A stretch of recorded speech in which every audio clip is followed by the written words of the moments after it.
Imagine um mundo onde cada pessoa carrega dentro de si uma fonte de poder capaz de gerar feitos sobrenaturais, e onde espadas lendárias podem amplificar esse poder a níveis inimagináveis. Quer saber como funciona essa energia e os segredos por trás das lâminas encantadas de Kagura-Bate? Então se prepare porque hoje vamos destrinchar todo o sistema mágico dessa obra que vem conquistando fãs.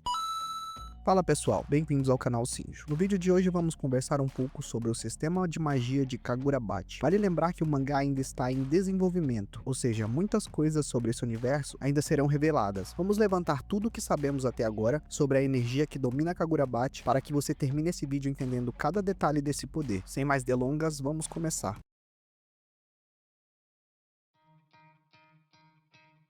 No universo de Kagura-Bate, a base de todo o poder sobrenatural é a energia espiritual, chamada de Genryoko. Essa energia vital existe dentro de todas as pessoas. Semelhante à sua força de vida, Genryoko é o que os feiticeiros manipulam para realizar feitiçaria e o jutsu, seja fortalecendo o corpo ou desencadeando técnicas mágicas variadas. Todo indivíduo possui Genryoko, mas nem todos treinam para aproveitá-la. Aqueles que decidem se tornar feiticeiros passam por um processo árduo de treinamento para canalizar e controlar essa energia interna e aumentar sua capacidade. Esse caminho é dividido em duas etapas principais. A primeira é o fortalecimento do corpo. O usuário faz com que a energia espiritual circule pelo corpo, aumentando enormemente as capacidades físicas do usuário. Força, velocidade e resistência ultrapassam os limites humanos normais, permitindo feitos sobrenaturais. Ou seja, o feiticeiro se torna mais forte e rápido do que qualquer pessoa comum. Muitos indivíduos treinam apenas até esse ponto. Eles dominam o combate corporal utilizando Genryoko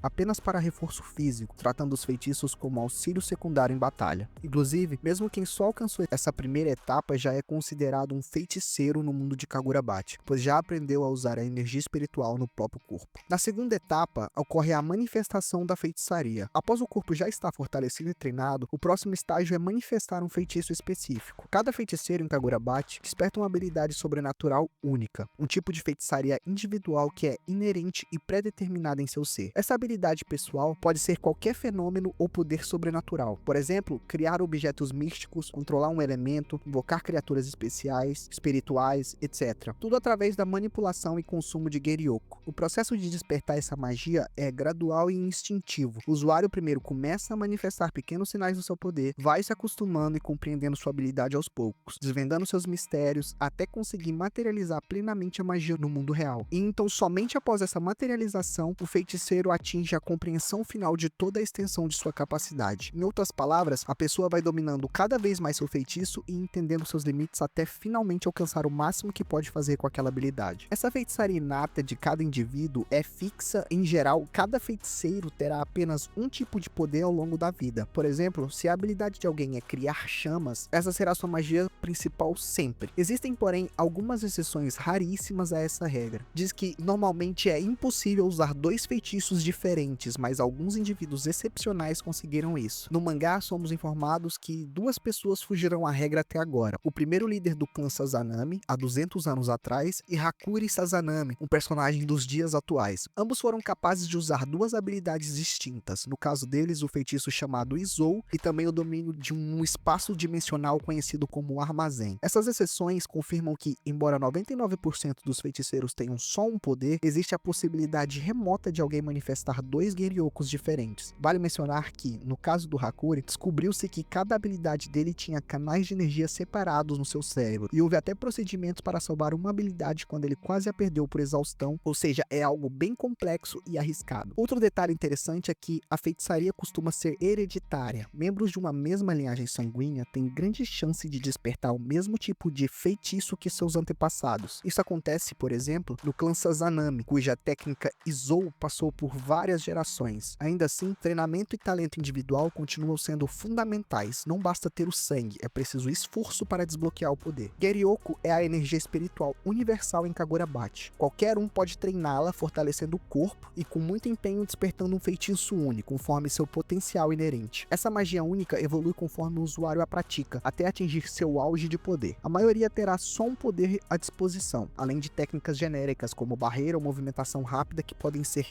estudadas à parte, e apenas pouquíssimos afortunados manifestam 2 feitiços. O fortalecimento do corpo via Geryoko é a base de tudo. Muitos guerreiros dependem dele para lutar com força e agilidade sobre-humanas, e essa mesma energia também pode ser canalizada em armas, como veremos a seguir para feitos ainda mais impressionantes. Em Kagurabachi, a arte da esgrima possui um papel importante no uso da energia espiritual. Um guerreiro bem treinado consegue estender a circulação do Geryoko até a sua espada, imbuindo a lâmina com sua energia interna ao fundir-se com a arma dessa forma. O espadachim amplifica drasticamente o poder de seus golpes. Em outras palavras, a espada passa a ser uma extensão do corpo energizado. Cortes que antes seriam comuns se tornam destrutivos, pois carregam a força espiritual do usuário. O protagonista Shihiro Hokuhira, por exemplo, apesar de jovem, já é um espadachim hábil que aprendeu a canalizar Geryoko em sua katana. Isso permite que ele realize cortes mágicos à distância e golpes muito mais potentes do que um fio de espada normal poderia. Essa combinação de técnica marcial mais energia espiritual torna os combatentes de Kagurabachi extremamente perigosos, mesmo antes de falarmos de feitiços avançados ou armas mágicas. Entre os diversos tipos de feitiçaria já vistos na série, vale destacar um que se mostrou excepcionalmente poderoso, o Enkotsu, também chamado de chama óssea do faminto. Essa é a técnica utilizada por Ryuki Kagari, uma das feiticeiras de elite da organização governamental Kamonabi. O Enkotsu demonstrou ser tão formidável que coloca Ryuki em pé de igualdade contra as lendárias lâminas encantadas. De acordo com as informações da própria história, Ryuki é a única membro do Kamonabi capaz de enfrentar de igual para igual um portador de lâmina encantada quando se trata de magia bruta, pois sua chama óssea se equipara em força às próprias espadas mágicas. Considere o que isso significa. As lâminas encantadas, que discutiremos adiante, são artefatos extremamente poderosos, resultado de magia singular. O fato de uma feitiçaria individual conseguir rivalizar com elas indica o quão acima da média é o Enkotsu. Não é à toa que Ryuki Kagari é considerada uma das feiticeiras de contenção para as espadas mágicas. Sua técnica pessoal ultrapassa os limites usuais de um feitiço comum. Esse exemplo ilustra bem como nem todos os Geryoko são iguais em termos de potência. Enkotsu, em especial, destaca como um dos feitiços mais letais já vistos, capaz de incinerar oponentes e até duelar contra armas encantadas sem ficar para trás. Outro ponto que vale destacar é que nem toda manifestação de Geryoko surge como feitiço ativável. Há casos raros em que a energia espiritual altera permanentemente a fisiologia do indivíduo, produzindo efeitos contínuos e quase impossíveis de suprimir. Esses corpos especiais funcionam como feitiços passivos. O usuário não precisa conjurar nada, o fenômeno simplesmente existe. 2 exemplos disso é a garota do corpo gélido que Hakuri conheceu e a Char, que tem a habilidade de regenerar qualquer parte do corpo que for cortada. Esses casos provam que Geryoko pode manifestar-se de forma fisiológica, seja provocando um campo criogênico ou acelerando replicação celular. O autor ainda não esclareceu se esses corpos especiais contam como segunda habilidade ou se substituem um feitiço individual do portador. Por hora aparecem ramificações genéticas sustentadas por reservas anômalas de energia espiritual.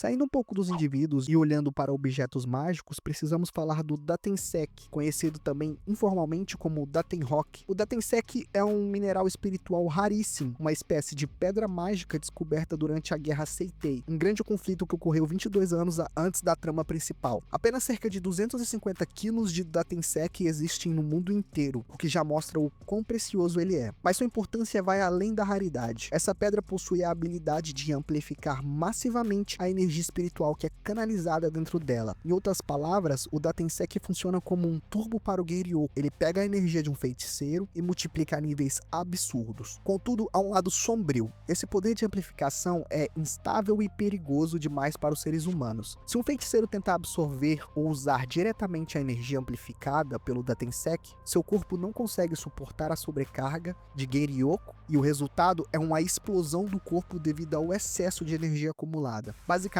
o Datensek libera tanta potência que o corpo humano explode por dentro, incapaz de servir de recipiente. Por causa disso, ingerir ou inserir Datensek no próprio corpo é como tomar um veneno letal. Dá um poder temporário imenso, comparável até mesmo a uma lâmina encantada, mas inevitavelmente causa a morte do usuário em pouco tempo. É literalmente tóxico para as pessoas. O lendário ferreiro Kunishige Hokuhira e pai de Shihiro, que entendia de Geryoko, que tinha um olho especial para as coisas, foi o único indivíduo na história capaz de usar o Datensek com sucesso. E ele o fez de forma genial. Ao invés de tentar absorver a energia no próprio corpo, ele forjou o Datensek dentro de espadas especiais, criando as famosas lâminas encantadas. Dessa forma, a amplificação massiva de energia ocorre dentro da espada e não dentro do corpo do feiticeiro. A espada passa a conduzir os feitiços melhor do que o humano, servindo de meio condutor. O excesso de poder é então redirecionado para fora do corpo do usuário, manifestando-se em forma de ataques e fenômenos variados, ao invés de explodir quem empunha a arma. Em resumo, Konishige descobriu como estabilizar e canalizar a energia do Datensek através de suas espadas mágicas, contornando a explosão e possibilitando que pessoas comuns usassem esse poder indiretamente. Graças a essa descoberta, as propriedades únicas do Datensek puderam ser aproveitadas na criação das Youtou, lâminas encantadas, que discutiremos logo mais. Fora isso, tentativas de usar o Datensek de outra forma tendem a acabar em desastre. Há relatos no mangá de experimentos fracassados como os do vilão Tenri Sazanami, ou seja, sem o método correto, o Datensek é praticamente inútil, uma granada de poder que explode na mão de quem a segura. Com o método certo, tornou-se a matéria-prima das armas mais poderosas do mundo.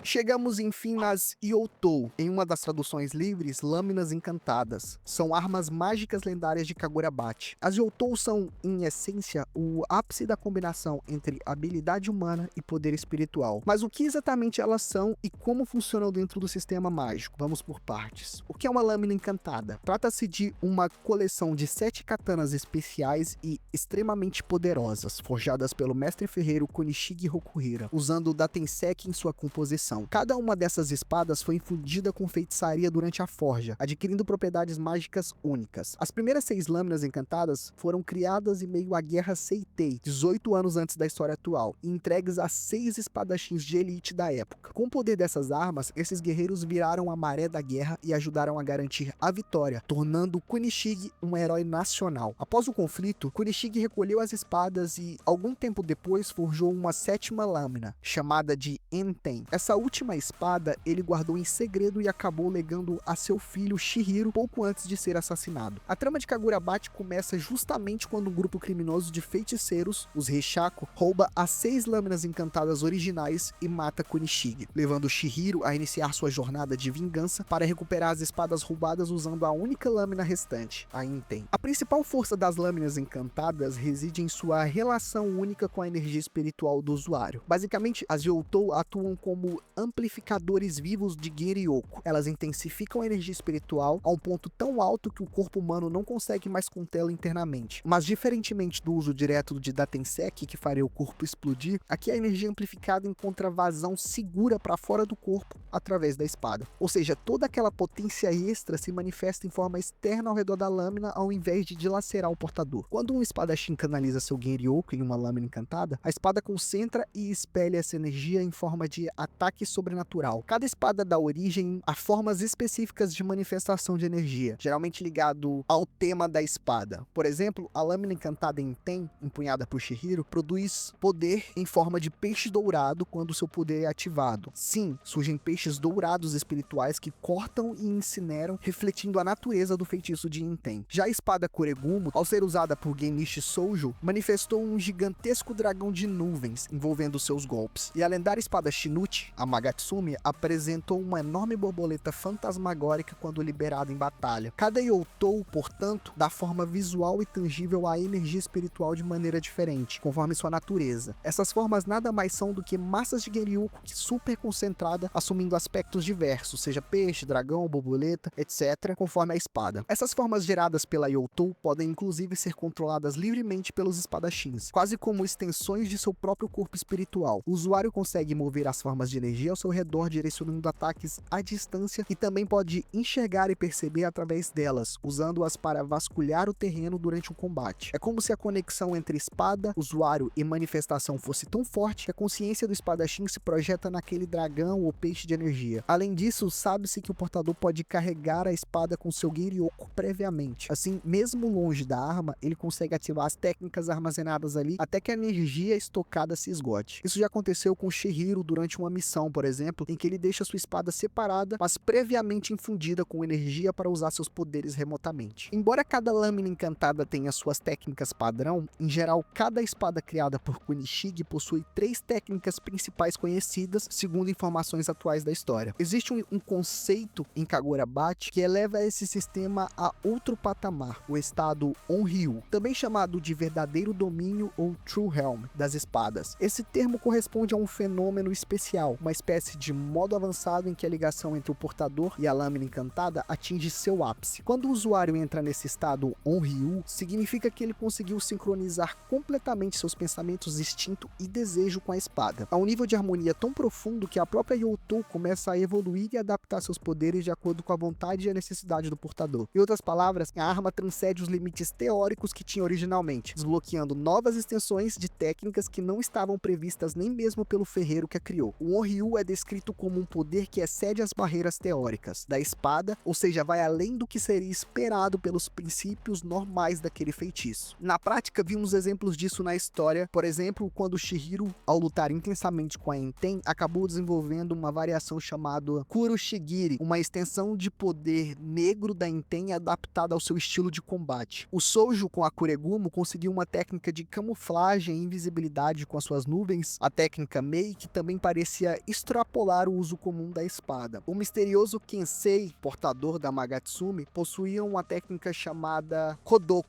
que igualmente representam uma evolução além das habilidades básicas daquela lâmina. Tudo isso são extensões de poder geradas pela sinergia total entre o usuário e a arma, no estado Onryu. Segundo relatos, o próprio Kunishige acreditava que as espadas tinham um verdadeiro domínio adormecido, um nível de poder que ultrapassava os limites planejados, e dependia de como cada pessoa manejasse essa arma em situação extrema. Esse potencial oculto seria influenciado pela força de vontade do usuário, seu estilo de luta e até como ele fortalece o próprio corpo. Em outras palavras, quanto mais em sintonia o espadachim estiver com a Youtou, maior o potencial que a espada pode revelar, possivelmente até manifestando efeitos que nem Kunishige previu ao forjá-la. Isso adiciona uma camada fascinante ao sistema mágico. Não é apenas a arma em si, mas a conexão usuário-espada que dita até onde aquele poder pode chegar. Um guerreiro criativo, determinado e em total harmonia com sua lâmina pode romper barreiras e atingir um nível além da compreensão, como bem disse o autor. Importante destacar que o conceito de Onryu ainda está sendo explorado para avançar, mas já ficou claro que o Onryu separa os espadachins comuns dos lendários. É o trunfo que permite a alguém como Shihiro, por exemplo, superar adversários teoricamente mais fortes, desde que ele consiga extrair tudo de Enten além do óbvio. Em suma, Onryu é a prova de que o limite de uma lâmina encantada não está gravada na lâmina, e sim na relação lâmina e usuário. Tanto poder concentrado nas Youtou seria um grande risco se caísse em mãos erradas, e Kunishige sabia bem disso, por isso ele implementou nas lâminas encantadas um sistema de contrato vitalício para controlar quem pode usá-las. Funciona assim: quando alguém se torna legítimo portador de uma lâmina encantada, ele automaticamente estabelece um contrato mágico com a espada que dura por toda a sua vida. A partir desse contrato, somente essa pessoa consegue ativar e usar os poderes da lâmina. Enquanto ela estiver viva, mais ninguém poderá empunhar efetivamente aquela arma. A espada reconhece seu dono e não responde a outro mestre. Esse mecanismo previne que, por exemplo, o inimigo simplesmente roube sua Youtou e passe a usar contra você. Sem o contrato, a espada não liberará sua técnica para outra pessoa. Contudo, o contrato vitalício cobra um preço muito alto do portador. Em troca da lealdade absoluta da espada, o usuário deve ceder sua própria feitiçaria inata. Ou seja, ao formar o contrato, o feiticeiro perde o acesso ao seu feitiço original, sua habilidade única, ficando exclusivamente dependente da lâmina encantada dali em diante. A magia pessoal dele é selada ou sobrescrita pela conexão com a espada. Por exemplo, se um feiticeiro que controlava fogo fizer um contrato vitalício com uma Youtou, ele deixa de conseguir usar seu poder de fogo. Toda sua energia agora servirá apenas para alimentar a espada e usar as técnicas da espada. Esse é um sacrifício permanente. Mesmo que um dia ele se separe da espada, sua antiga magia não retorna, ao menos que algo quebre o contrato de forma especial, o que não vimos ocorrer até agora. Por isso, assumir uma lâmina encantada não é decisão fácil. O indivíduo abre mão de quem ele era como feiticeiro para se tornar um espadachim vinculado. Essa condição explica muito da motivação de certos personagens em Kagura-Bachi. Alguns buscam as Youtou para ganhar poder imediato, outros relutam em usá-las por medo de perder as suas identidades mágicas. Cada espada escolhe um dono e só vai servir a ele até a morte. Após a morte do portador, a espada fica livre para aceitar um novo contrato com outra pessoa. Um detalhe interessante é que é possível possível uma pessoa fazer contratos com múltiplas lâminas encantadas, caso tenha acesso a elas. Isso aconteceu com o próprio Chihiro. Embora sua espada seja em Enten, em certo ponto da história ele acaba empunhando temporariamente a Kuregumo após derrotar o Soujou, e consegue usá-la também. Isso sugere que os contratos não se anulam entre si, porém, teoricamente essa pessoa já não tinha mesmo a magia original. Chihiro já havia entregado seu feitiço para Enten, então ele não teria mais o que perder ao usar outra espada. De toda forma, não há nada impedindo um espadachim de colecionar Youtou, além da dificuldade de obtê-las, é claro.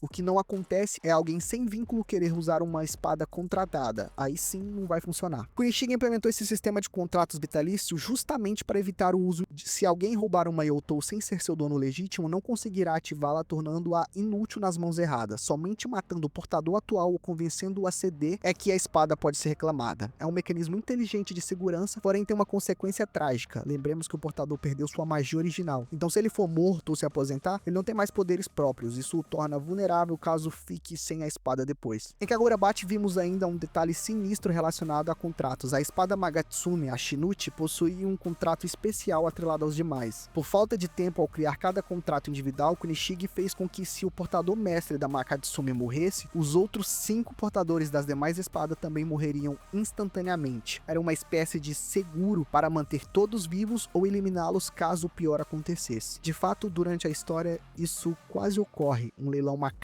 envolveu a Magatsumi e havia risco de múltiplas mortes vinculadas. Felizmente, tal situação extrema foi evitada, mas ilustra como os contratos podem ter regras complexas embutidas. É importante frisar novamente que Kagurabachi ainda está em publicação. Isso significa que o autor Takeru Hokazono pode e provavelmente vai introduzir novos elementos, detalhes e revelações sobre esse sistema mágico conforme a história progredir. Alguns mistérios permanecem, por exemplo, quais são todos os segredos do Ryu, se haverá outros personagens com 2 feitiços, ou se existem usos adicionais para o Datensek ou outras formas de ampliar o poder. Essas perguntas devem ser respondidas nos próximos capítulos, provavelmente. O que apresentamos aqui é o compilado do que foi mostrado até o momento com base em fontes canônicas, como o próprio mangá nos capítulos já lançados. Mesmo com as informações que já temos, deu pra ver que o sistema é coerente e complexo. Ele mistura aquela ideia clássica de energia interna, bem estilo shonen mesmo, com conceitos originais, com as espadas encantadas e contratos mágicos. Isso enriquece muito a obra, pois as lutas não se resumem a quem tem mais força bruta, e se envolvem estratégia, sacrifício e limitações que os personagens precisam superar. Elementos assim rendem ótimas cenas e nos fazem sentir que há toda uma lógica interna nesse universo. Em conclusão, o Genryoko é a força vital e arcana que move o mundo de Kagurabachi. As lâminas encantadas são o maior trunfo e perigo dessa energia aplicada. O autor nos mostra que a verdadeira força surge da conexão entre usuário e poder, seja dominando plenamente sua magia interior ou sincronizando-se com sua espada ao ponto de transcendê-la. Espero que com este guia vocês tenham entendido cada peça desse quebra-cabeça mágico e possam aproveitar ainda mais a leitura do mangá. E claro, fiquem de olho nas próximas revelações, porque Kagurabachi promete aprofundar ainda mais esse sistema e trazer novidades empolgantes conforme a jornada de Chihiro continua. Por hoje é isso, pessoal. Se você gostou do vídeo, não esquece de deixar seu like e comentário sobre qual parte do sistema mágico achou mais interessante. Muito obrigado por assistir e até a próxima.